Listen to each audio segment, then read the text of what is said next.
Hello everyone, welcome to supplychainway.com. I am Alvis Lazarus, your supply chain mentor.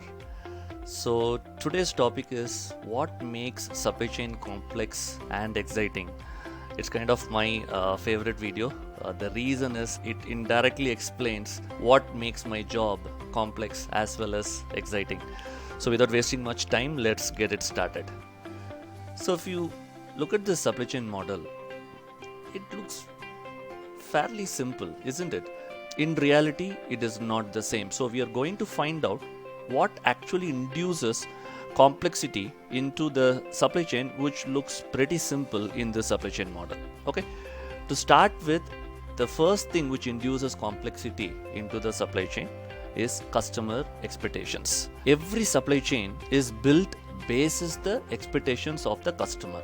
To be very precise, based on the service fills. Whenever we design a supply chain, it always starts with what does my customer want. We'll find answer to those questions and then basis that ensure the supply chain is built such that it satisfies those expectations. But the problem here is, while we try to achieve those expectations, the supply chain engine gets into a lot of stress. So let me explain with an example. Let's take an e-commerce industry. When I say e-commerce, I'm talking about online retail. When it started way back in 2007 and 2008, delivering a product within 7 to 8 days, it's not a big deal because customers were very happy that they are getting the product at their doorstep. But then gradually what happened, the customers started to expect more and more, so that weeks of wait time becomes I want it the next day at least, then it becomes I want it the same day, and then it becomes I want it on the same hour. Making those expectations a reality put a lot of stress directly on operations. How? Let me explain it. When customers are fine to receive a product within 1 week, the business has an option to consolidate orders, wait, get the load for that lane or that particular route, and then they can ship the product, so that their cost of operations or the unit economics will be very, very good. But then now that the customer is not ready to wait for a week, moment it becomes 1 day, that is next day delivery, you can consolidate only 1 day's worth of orders.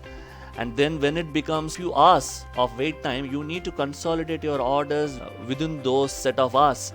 That becomes difficult to operate. Not just that, it will put your operations to a huge stress, leading to a lot of leakages. So the first one which induces complexity into the supply chain is customer expectations.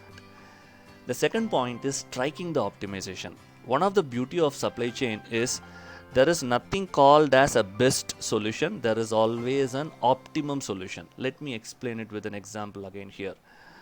Assume there is a distribution center, and that distribution center operates at 100% of service fill to the customer. Wow, that's great. That's a great positive. But that distribution center, to achieve that 100% of service fill, have to stock more products, and it should have a bigger place, leading to higher carrying costs. So that is a negative. You have to strike the optimization between these two positives and the negatives. I'll give you one more example. Vendor managed inventory. You pass on all your inventory liability to the vendor, so that the vendor maintains the stock, and you just take in the stock only when it is needed at your organization. Sounds great. It is a great positive. But you also increase your dependency on the vendor, which is actually the negative. So you need to find the optimization between these two. So striking the optimization is key in supply chain. This is one of the most exciting area wherein you can use all your optimization tools. Number 3, functional silos. The classic example in supply chain is all the functions are running in green, but the supply chain is in red. Why this happens? The answer is pretty simple. Each function within the supply chain works like a functional silo.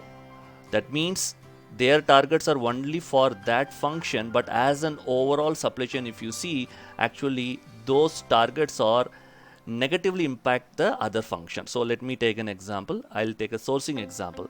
Now there is a sourcing function. They have taken a decision of a bulk buy of a particular raw material which yielded them a huge benefit on cost. So it is green from a functional metric standpoint.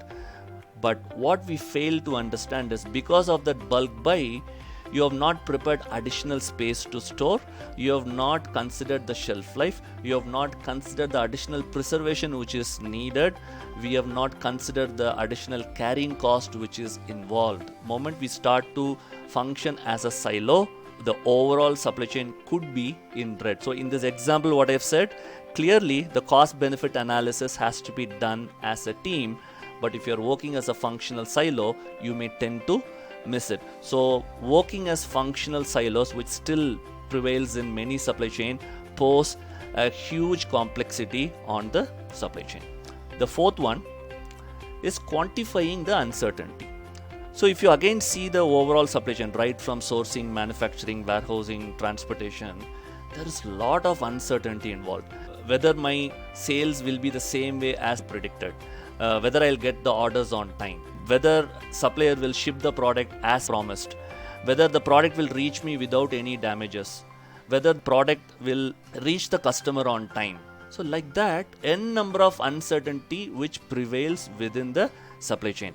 Now, the organization which is going to be the winner has the capability to quantify those uncertainty in a much better way. So this is where analyticians work towards using all their skill sets to quantify the uncertainty such that they can prepare the supply chain well ahead of time.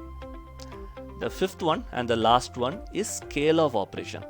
Some simple activity will become a huge complex task when it comes to scale. Again, I'm going to give you a simple example from FMCG industry, one of my favorite industry.